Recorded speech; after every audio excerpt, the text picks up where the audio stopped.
أعوذ بالله من الشيطان الرجيم أعوذ بالله من الشيطان الرجيم بسم الله الرحمن الرحيم بسم الله الرحمن الرحيم ولقد أرسلنا موسى بآياتنا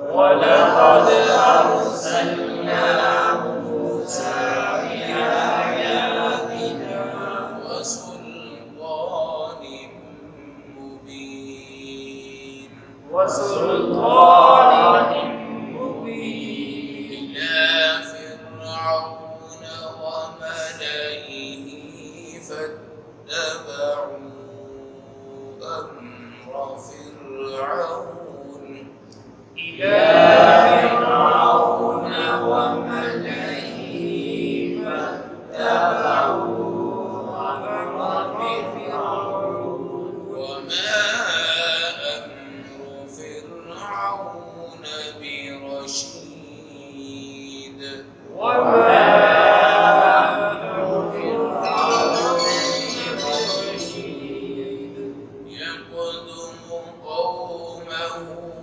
يوم القيامة فأوردهم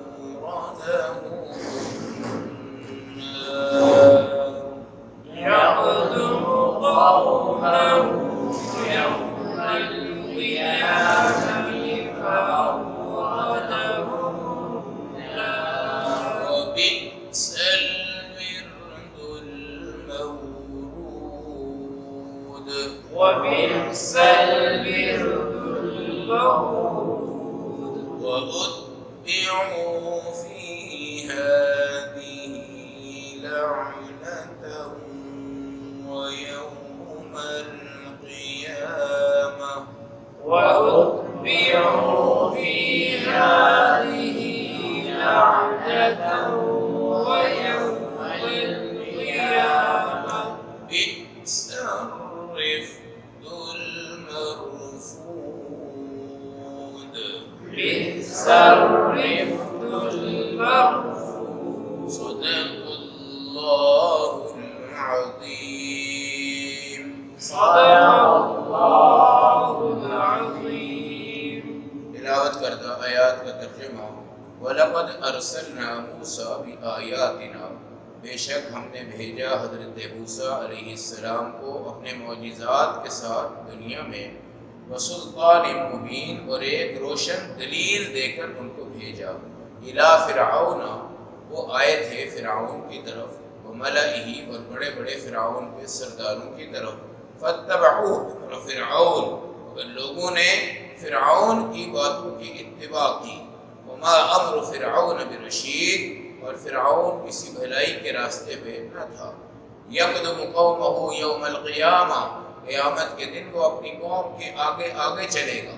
فاوردہم النار پھر وہ ان کو دوزخ میں اتروائے گا بئس الورد المورود بہت بری جگہ ہے ان لوگوں کے اترنے کی اتبعوا فی ہذہ لعنۃ ویوم القیامہ اور ان کے ساتھ لعنت بھیجی گئی اس دنیا میں اور قیامت کے دن بھی لعنت برسے گی بئس الرفد المرفود یہ بہت برا بدلہ ہے جو ان کو قیامت کے دن دیا جائے گا۔ آج آپ کے سامنے آیت نمبر 96 97 98 اور 99 12 نمبر 12 کی سورۃ الہود حضرت موسیٰ علیہ السلام کا تذکرہ۔ یہ وہ پیغمبر ہیں جن کا ذکر قرآن میں سب سے زیادہ سپاروں میں آیا ہے اور ان کا مقابلہ مشہور آدمی بدبخت جس نے ربویت کا دعویٰ کیا تھا کہ میں رب ہوں جس کا نام فرعون تھا ان کے ساتھ تھا۔ اللہ نے حضرت موسیٰ علیہ السلام کو معجزات بھی دیے ہیں اور اس کے علاوہ بڑی واضح اور روشن دلیلیں بھی آپ کو عطا کی ہیں۔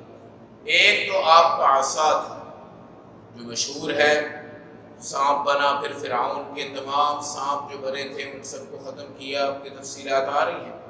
ایک آپ کے ہاتھ کی روشنی تھی، اس کو ید بیضا کہتے ہیں، مشہور ہے موسیٰ علیہ السلام کے یہ معجزات بھی۔ یا پھر آپ نے فرعون کے سامنے جو اللہ کے ایک ہونے پر تقریر کی تھی، وہ بھی ایک روشن دلیل تھی حضرت موسیٰ علیہ السلام کے سچا ہونے کی۔ اللہ نے موسیٰ علیہ السلام کو بڑے بڑے معجزات سے نوازا ہے، اور فرعون اس کے مقابلہ میں آیا جو آپ کے مقابلہ میں، تو پھر بھی اللہ نے قرآن میں یہ کہا کہ گندہ بہت ہے، لیکن آپ جا کر اس کو دعوت دیں۔ اب میں اگر کہوں یار یہ بہت گندا آدمی ہے، میں نے اس کے پاس نہیں جانا، یہ فحاشی کا اڈا ہے، میں نے یہاں پر دین کی دعوت نہیں دینی، یہاں تو سارا محلہ گندے کا گندا ہے، میں یہاں پہ دین کی دعوت نہیں دوں گا۔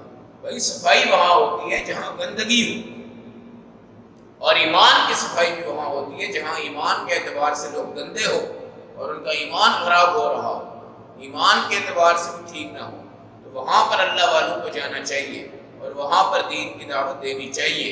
یہ بہانہ ہرگز نہیں بنا سکتے وہ بڑے بدنام ہیں، وہ بڑے گندے ہیں، وہ بڑے ڈاکو ہیں، وہ بڑے ظالم ہیں، وہ بڑے چور ہیں، وہ محلہ خراب ہے، جتنے فحاشی والے لوگ ہیں ان کے پاس جا کر دعوت دینی چاہیے، تب جا کر ان کو ہدایت نصیب ہوگی۔ اگر ہم ان کے میدان میں جائیں گے ہی نہیں تو ہدایت ان کو کہاں سے آئے گی؟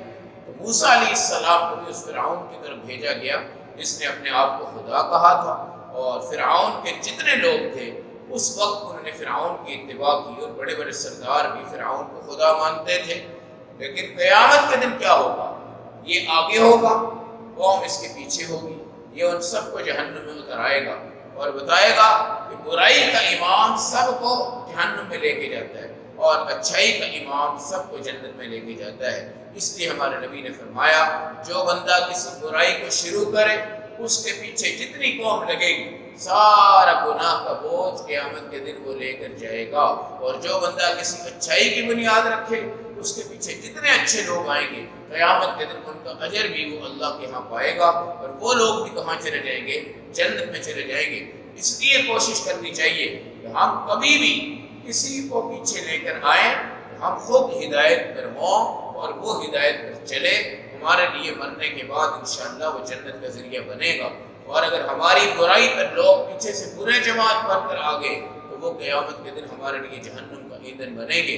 اللہ ان گندگیوں سے ہم سب کی حفاظت فرمائے، اور قرآن کہتا ہے اوردہم النار، سب کو جہنم میں لے جائے گا، اور یہ بہت گندی جگہ ہے۔ دنیا میں بھی اس پہ لعنت، آخرت میں بھی اس پہ لعنت۔ دنیا میں کیا لعنت ہے؟ اس کے تمام جادوگر ہار گئے۔ دنیا میں کیا لعنت ہے؟ حضرت موسیٰ کے لیے سمندر میں راستے بنے، اللہ نے اس کو غرق کر دیا۔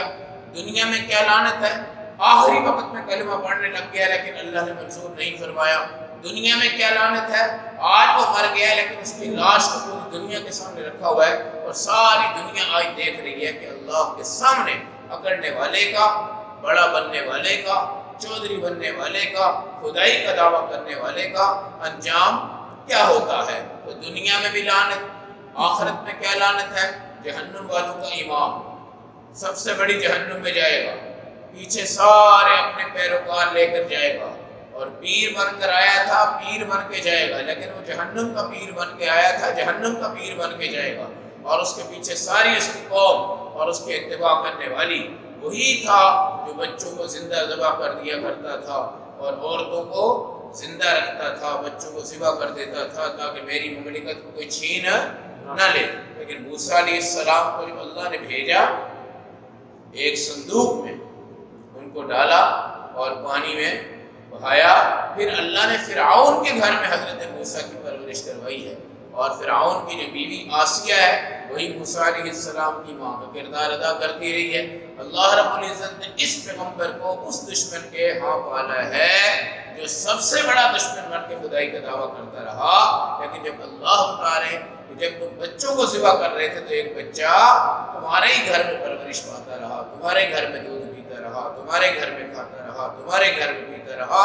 یہ ساری چیزیں اللہ کی قدرت اور اللہ کی بلندیاں، اللہ کی عزتیں، اللہ کی عظمتیں، جتنے بڑے بندے کے سامنے آپ دین کا کام کریں گے انشاءاللہ اتنا آپ کا رتبہ بنے گا۔ جتنے ظالم انسان کے سامنے آپ دین کی دعوت دیں گے اتنا آپ کے سامنے رتبہ بنے گا۔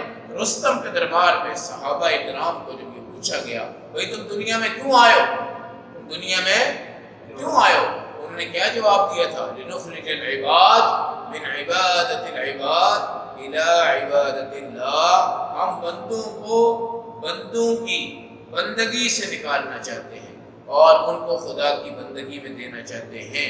یہ ہے ظالم بادشاہ کے دربار میں صحابہ رسول صلی اللہ علیہ وسلم کے کلمہ ایمان اور کلمہ اسلام اور بلندی کی دعوت۔ اس لیے جتنا بڑا ظالم ہوگا آپ اس کے سامنے دعوت کو لے کے جائیں۔ دعوت والے کے ساتھ اللہ کی مدد ہے، دعوت والے کے ساتھ اللہ کی نصرت ہے۔ صرف اس نے منہ سے نفس نکالنا ہے۔ اثر بھی اللہ پیدا کرتے ہیں، روب بھی اللہ پیدا کرتے ہیں، اور تقدیر تقدیر تمام چیزیں اللہ کے ہاتھ میں ہوتی ہیں۔ اس لیے ہرگز یہ نہیں سوچنا چاہیے کہ یہ تو بہت بگڑ گیا ہے، یہ تو تباہ ہو گیا ہے، یہ تو برباد ہو گیا ہے۔ تو یہ امت اتنی بڑی نہیں ہے۔ یہ موسیٰ علیہ السلام نے ان کا تذکرہ ہے، ان کی امت میں تو ایک عورت نے آ کر کہا نہیں میرے بچے فوت ہو رہتے ہیں، اب دعا کریں اللہ ان کو زندگی دے۔ موسیٰ علیہ السلام نے پوچھا کہ ان کی عمریں کتنی ہیں، تو وہ کہنے لگے 250 سال 300 سال کے بچے مرتے ہیں میرے۔ تو آپ نے فرمایا ایک امت تو ایسی آئے گی جس کی عمر ہی 60-70 سال ہے، اور تمہاری زندگی میں تو 300 سال کا تو بچہ ہے۔ تو وہ بوڑھی کیا کہہ رہی تھی، اگر میں ہوتی نا اس امت میں جس کی 60-70 سال عمر ہے، میں تو وہ 70 سال ایک سجدے میں گزار دیتی، ایک سجدے میں۔ اور آج یہ 60-70 سال والا بندہ کتنے سجدوں سے محروم ہے، کتنے رکوع سے محروم ہے، کتنی تلاوت سے محروم ہے، کتنی نمازوں سے محروم ہے، کتنے حج سے محروم ہے، کتنے عمروں سے محروم ہے۔ تو ہمارے امت کے جو اعمال ہیں اگر وہ برے ہو چکے ہیں، اللہ رب العزت حضور پاک کے صدقے معاف کرنے میں سب سے زیادہ رعایت رسول کریم صلی اللہ علیہ وسلم کی امت کو دیتے ہیں۔ اور اگر وہ ہزاروں سال کے لوگ بھی اپنے گناہ معاف کروا گئے ہیں، یہ 50-60 سال والے لوگ اللہ سے معاف کروا سکتے ہیں گناہ، اور معافی مانگ سکتے ہیں۔ اللہ ہم سب کو عمل کی توفیق نصیب فرمائے۔